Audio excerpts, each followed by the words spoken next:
So let's now talk about etiquette in email communication, that is electronic communication, emails.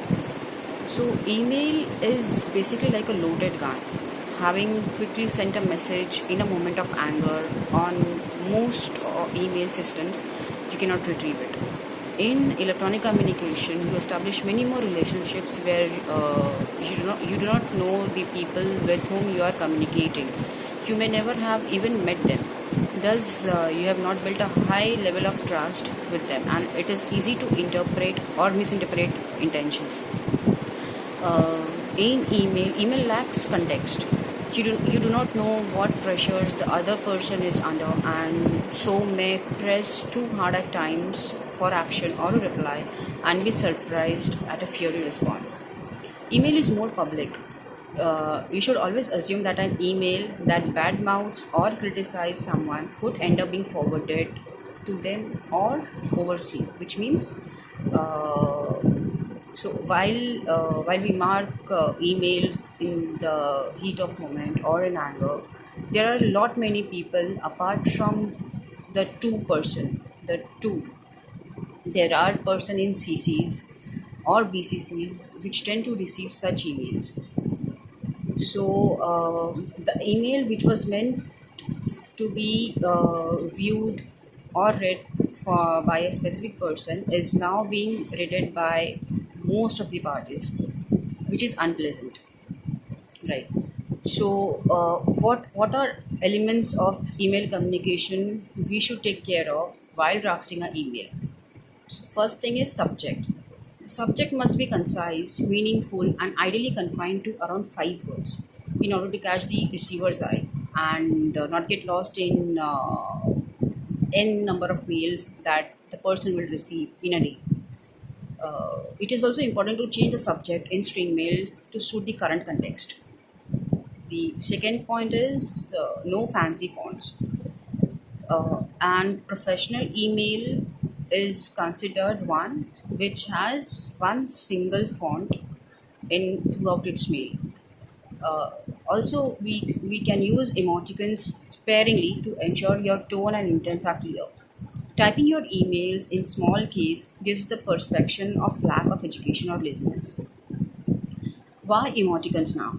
So, since when we email a person sitting in XYZ country, we are not aware of each other. So, like I said before, uh, to ensure that our intentions and statements are meant in a positive way, should be received in positive way, we should also make use of emoticons, uh, so that our information or our knowledge is being shared correctly or properly. Third point is sample greetings.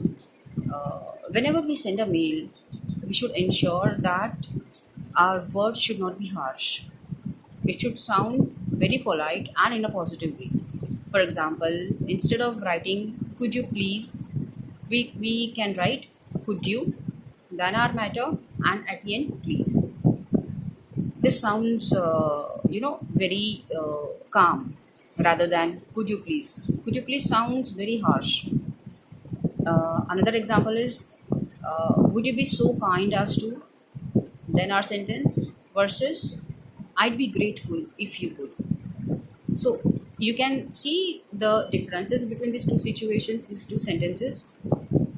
Then another example is, there are many emails which I've gone through contains first word which is "kindly acknowledge this."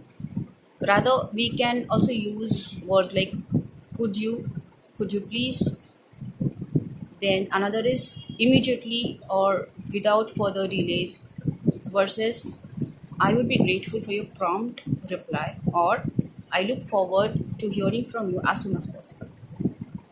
You can make out the difference between these two sentences. So, sample greetings act as a key factor when we are expecting some assert positive reply. this could act as a changing factor as well. Next is forwarding. Forwarding means do not forward anything without editing all the irrelevant information. Next point is acknowledging. Always acknowledge emails you get in a timely manner.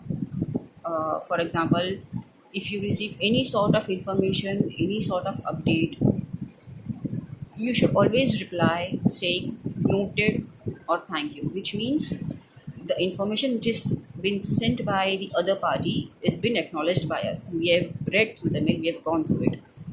This acts as a confirmation to the other party saying that okay, our information is being passed. Then if you are in to list, always acknowledge or reply to the email. Read your email before you send it. I'll answer all the questions which has been asked in the mail, and please avoid long sentences. We've been we have been through so many emails that a person is tend to send long messages. We type long sentence. It is not required. Now, what other factors an HR person should think of is a person should think twice before sending a message. What would I do better not to send it? Would I do better not to send it? Or should I use the phone or walk around and talk to the person face to face? Whenever we feel that instead of mails, a phone call is better exchange of information, we should do that. Think twice before sending to a distribution list. Distribution list, which means along with two, there are CC, BCC parties. Do all these people really need to see this message? If you feel that it is, then you surely should mark these people. But if you feel that okay, this information is been for only a specific person, do not add other people in that way. Think twice before forwarding a message. Does the recipient really need to see this?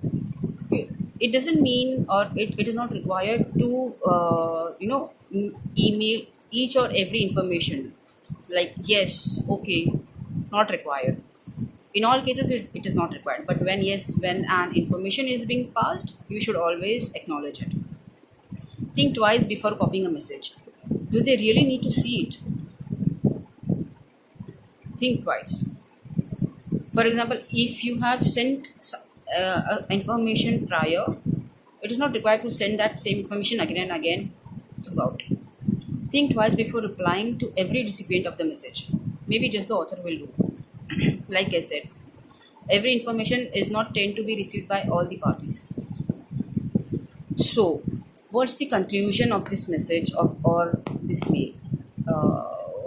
It is self-evident that etiquette and self-confidence and self-esteem are intertwined. Etiquette and manners should be the backbone of every communication to succeed. The basic of courtesy still apply in every situation. They just need to be applied differently in different situations. Thank you.